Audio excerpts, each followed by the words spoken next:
Chers amis, je suis heureux de vous retrouver aujourd'hui et nous allons continuer notre étude. Et vous savez que la dernière fois, nous avons commencé cette deuxième partie de l'Apocalypse où il est question d'un jugement et où il est question d'un livre scellé de 7 sceaux qui va être décellé petit à petit. Alors je vous rappelle quelques éléments de notre dernier entretien. Vous vous rappelez qu'une voix, comme le son d'une trompette, appelle Jean et lui dit « Viens, je vais te montrer ce qui doit arriver par la suite. » Et Jean voit une porte dans le ciel. Et donc il change d'appartement. Et il va passer du lieu saint, de la tente de la rencontre, où il était avant avec Jésus et les 7 chandeliers d'or, il va passer dans le lieu très saint de cette même tente. Ce faisant, il passe du service journalier, Jésus est avec son Église tous les jours, au service annuel qui correspond au jugement. En effet, cette rentrée dans le lieu très saint correspond au service du grand pardon, du jour des expiations, et ce jour-là, ceux qui humilient leur âme, c'est-à-dire ceux qui reconnaissent leurs péchés, qui se reconnaissent tels qu'ils sont, ceux-là seront sauvés. Alors que les autres, qui refusent d'humilier leur âme, seront retranchés du peuple. Donc c'est un jour de jugement. Eh bien nous rentrons dans ce jour du jugement. Nous rentrons dans la salle du trône et on avait vu que cette salle du trône n'était pas occupée que par Dieu seul. Autour du trône de Dieu, 24 trônes, avec 24 anciens, des responsables de l'Église. Et puis, autour encore et au-dessous, 4 êtres vivants. Alors ces 4 êtres vivants, on les a retrouvés aussi dans le livre du prophète Ézéchiel, et ils avaient une face d'homme, une face de bœuf, une face de lion, une face d'aigle. Et ils avaient à côté d'eux des roues immenses qui allaient pratiquement de la terre au ciel avec des yeux tout autour. Et en somme, quand ces roues vont très vite, elles sont comme un regard qui passe du ciel à la terre et de la terre au ciel et qui montre qu'il y a une communication permanente entre le ciel et la terre. Pour le jugement, évidemment, c'est indispensable. Alors, le passage, le chapitre 4, se terminait en ce que les 24 anciens et les 4 êtres vivants reconnaissaient la dignité de Dieu. Et si nous considérons cette assemblée comme une cour de justice qui s'installe, c'est un peu comme si la cour de justice se reconnaissait compétente pour le travail qu'elle a à accomplir, pour le jugement qu'elle a à rendre. Je vous propose maintenant de lire le chapitre 5 et de voir comment cette scène se poursuit. Puis je vis dans la main droite de celui qui était assis sur le trône un livre, écrit en dedans et en dehors, scellé de 7 sceaux. Et je vis un ange puissant qui criait d'une voix forte « Qui est digne d'ouvrir le livre et d'en rompre les sceaux ?» Et personne dans le ciel, ni sur la terre, ni sous la terre, ne put ouvrir le livre ni le regarder. Et je pleurai beaucoup de ce que personne ne fut trouvé digne d'ouvrir le livre ni de le regarder. Et l'un des vieillards me dit « Ne pleure pas. Voici, le lion de la tribu de Juda, le rejeton de David, a vaincu pour ouvrir le livre et ses 7 sceaux. » Et je vis au milieu du trône et des 4 êtres vivants et au milieu des vieillards un agneau qui était là, comme immolé. Il avait 7 cornes et 7 yeux, qui sont les 7 esprits de Dieu envoyés par toute la terre. Il vint et il prit le livre de la main droite de celui qui était assis sur le trône. Quand il eut pris le livre, les 4 êtres vivants et les 24 vieillards se prosternèrent devant l'agneau, tenant chacun une harpe et des coupes d'or, remplies de parfums qui sont les prières des saints. Et ils chantaient un cantique nouveau, en disant « Tu es digne de prendre le livre et d'en ouvrir les sceaux, car tu as été immolé et tu as racheté pour Dieu par ton sang des hommes de toute tribu, de toute langue et de tout peuple et de toute nation.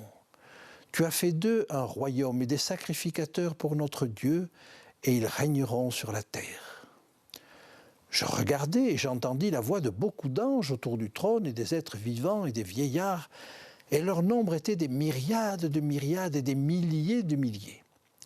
Ils disaient d'une voix forte, « L'agneau qui a été immolé est digne de recevoir la puissance, la richesse, la sagesse, la force, l'honneur, la gloire et la louange. » Et toutes les créatures qui sont dans le ciel, sur la terre, sous la terre, sur la mer et tout ce qui s'y trouve, je les entendis qui disaient, à celui qui est assis sur le trône et à l'agneau, soit la louange, l'honneur, la gloire et la force au siècle des siècles.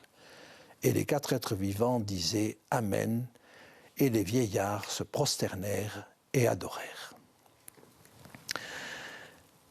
Cette lecture nous donne à première vue un certain nombre de renseignements un peu étonnants et dont nous n'avons peut-être pas l'habitude. Mais si vous réfléchissez au nombre de personnes qui sont présentes dans cette scène, vous y avez déjà le Père, vous avez ensuite les 24 anciens, vous avez les 4 êtres vivants, puis vous avez l'agneau, et vous avez ensuite tous les anges, des myriades de myriades et des milliers de milliers, et enfin vous avez toutes les créatures qui sont sur la terre, sur la mer, sous la mer, partout. En d'autres termes, nous avons là une assemblée générale dans les cieux. Alors, sans être habitué à cela, je peux vous dire qu'il y a dans la Bible un certain nombre d'autres passages qui montrent que Dieu ne règne pas en despote absolu, coupant, décidant, tranchant, mais qu'il partage ses décisions avec tout le ciel. Et j'aimerais vous dire qu'il y a là quelque chose d'important dans ce que nous pouvons comprendre du caractère de Dieu. Et nous allons le voir dans le déroulement de cette scène. Alors, j'aimerais qu'on regarde maintenant le but de cette Assemblée générale. Parce que s'il y a Assemblée générale, c'est qu'il y a un événement important. Et cet événement important, c'est l'ouverture du livre. Et parmi les choses qu'il va falloir essayer de comprendre rapidement, c'est la nature de ce livre. Alors reprenons le déroulement de cette scène et les premiers versets de ce chapitre 5. « Puis je vis dans la main droite de celui qui était assis sur les trônes un livre écrit en dedans et en dehors, scellé de 7 sceaux. » Un livre. Quel est ce livre ? Eh bien, il va falloir aller jusqu'au chapitre 13 pour comprendre ce qu'est ce livre. Et alors, nous trouvons au chapitre 13 et au verset 8 le verset suivant. « Et tous les habitants de la terre l'adoreront, ceux dont le nom n'a pas été écrit dès la fondation du monde dans le livre de vie de l'agneau qui a été immolé. » Ce passage est extrêmement intéressant parce qu'il nous parle de l'agneau immolé. Et c'est le seul, avec le chapitre 5, qui nous parle de l'agneau immolé.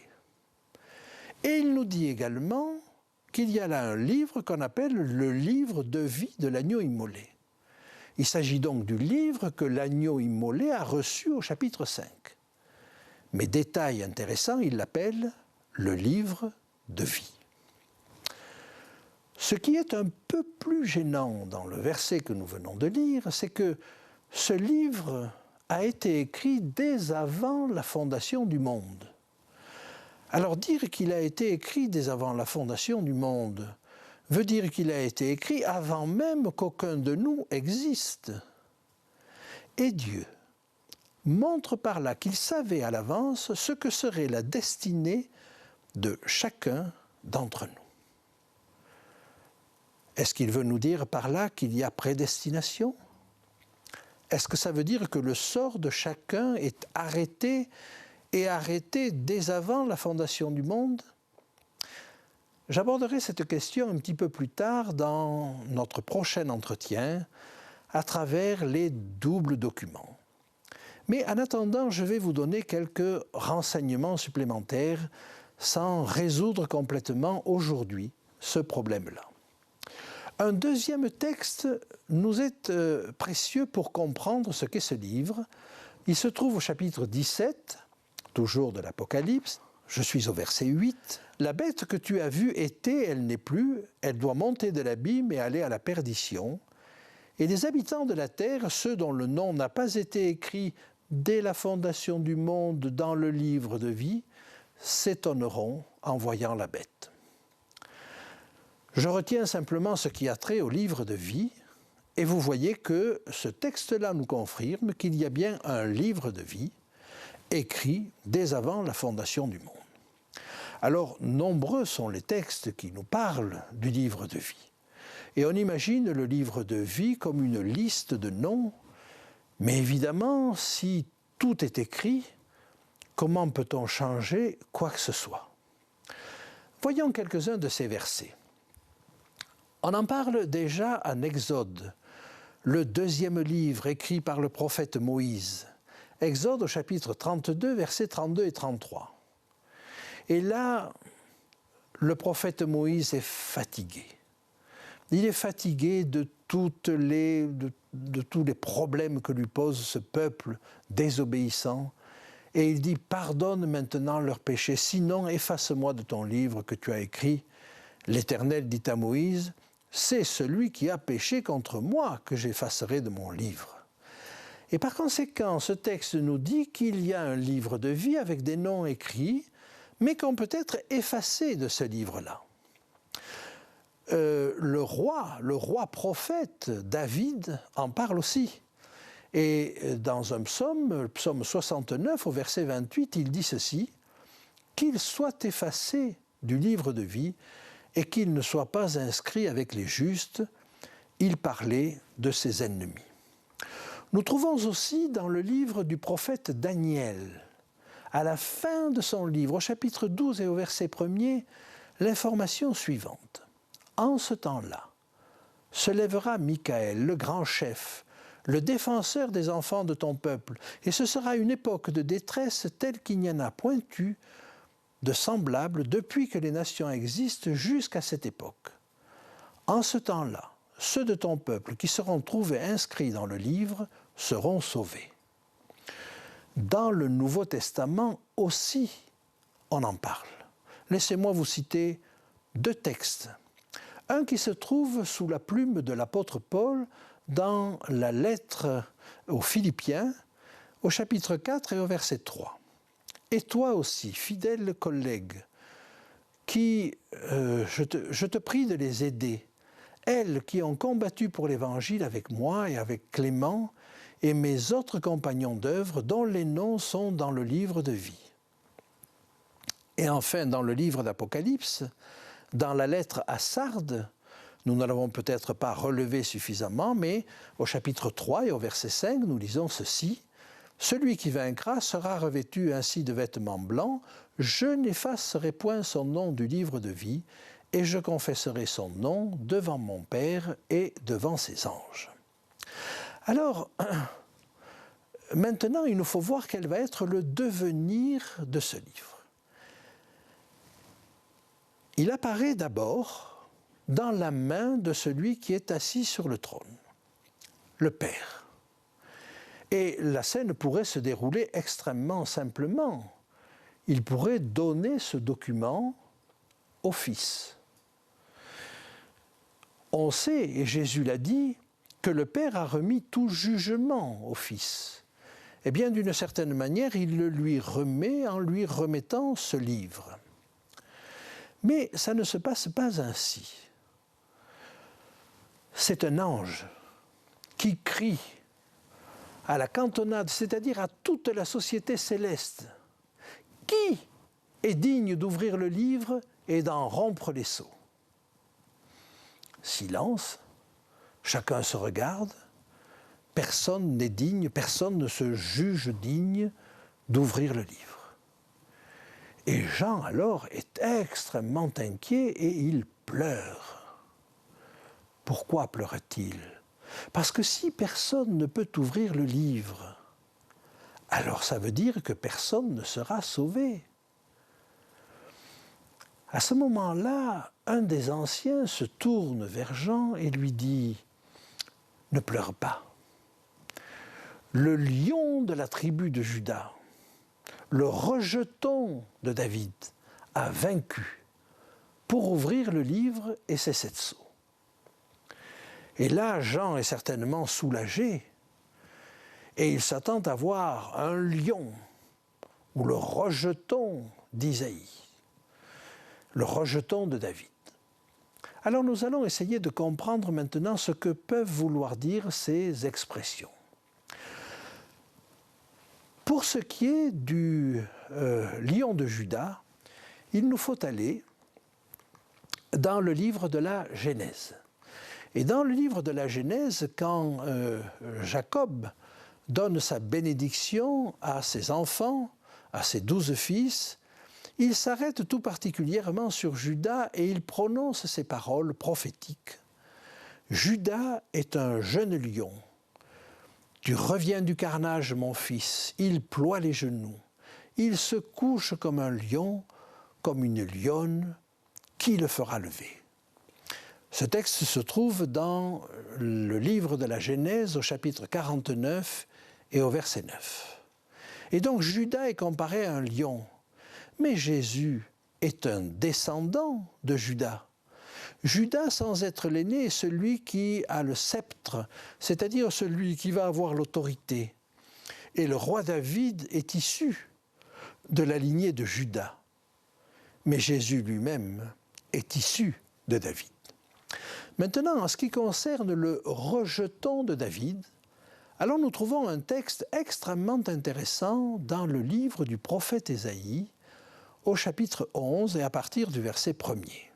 « Puis un rameau sortira du tronc d'Isaïe, et un rejeton naîtra de ses racines.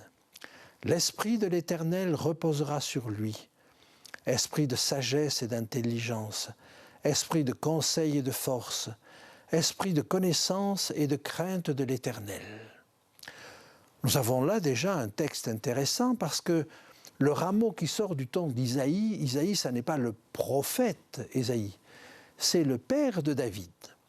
Et un rameau qui sort du tronc d'Isaïe, c'est un descendant d'Isaïe, un descendant de David.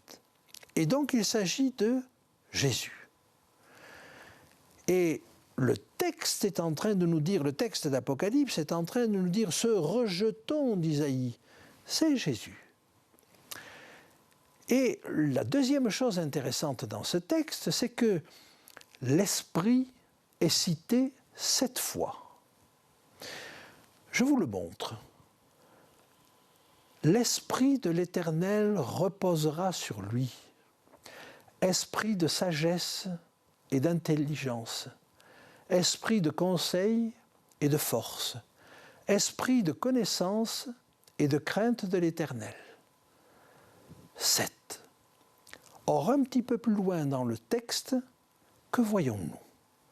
Nous voyons que cet agneau immolé a 7 yeux, qui sont les 7 esprits de Dieu.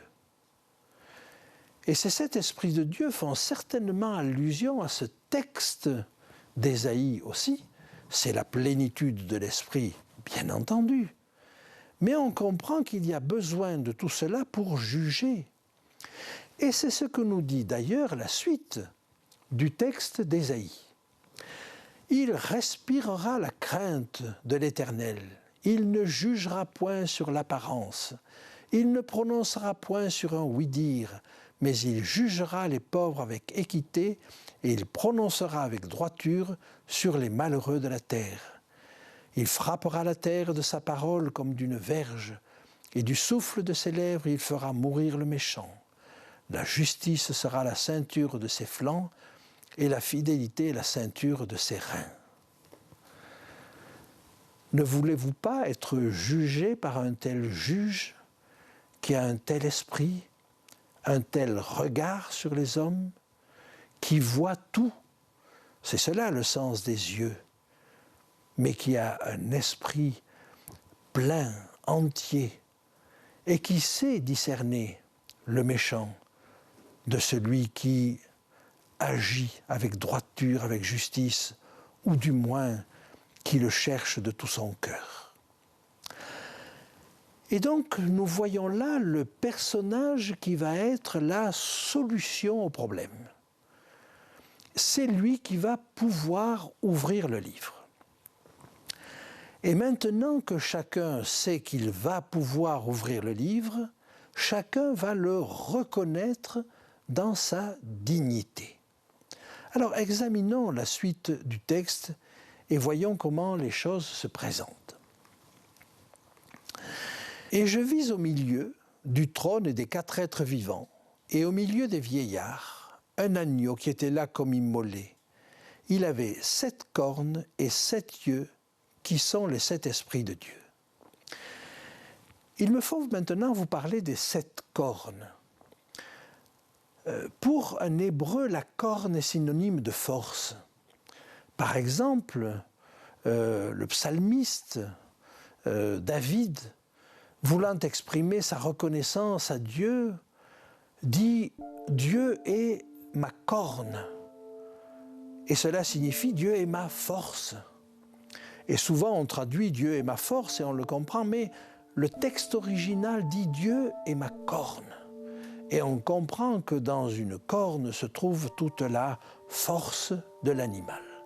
Eh bien, il a cette corne, il a la toute-puissance. Et vous voyez, il y a là une caractéristique que l'on attribue à l'agneau, c'est-à-dire à Jésus, mais c'est un agneau quand même bien particulier. En réalité, c'est un agneau symbolique qui nous montre que c'est Jésus. Le deuxième point que j'aimerais voir avec vous, c'est que cette force, quelle est-elle? On s'attendait à voir un lion et comprenez la surprise de Jean. On lui annonce le lion de la tribu de Juda et que voit-il? Un agneau immolé. Si on voulait faire un raccourci, peut-être on pourrait penser que c'est le lion qui a immolé l'agneau, mais pas du tout. C'est le même personnage. Mais comment cela se fait-il? Alors c'est parce que la victoire de Christ, ce qui fait qu'il est un lion et qu'il peut nous défendre et qu'il peut nous délivrer, c'est parce qu'il est mort sur la croix. On pourrait croire que Jésus, mort sur la croix, a perdu. C'est en mourant sur la croix qu'il a gagné. Pourquoi? Parce qu'il a résisté à l'ennemi. Jusqu'au bout, il a été tenté. Jusqu'au bout, l'ennemi a voulu le faire chuter. Et il a résisté jusqu'au sang, jusqu'aux larmes, jusqu'à la mort. Mais au moment même où il mourait, c'est Satan qui était terrassé. Nous aurons l'occasion d'en reparler. Mais voyez, le victorieux à ce moment-là, c'est l'agneau. Et c'est l'agneau immolé. Et c'est parce qu'il a été immolé qu'à ce moment-là, il peut juger et il peut sauver.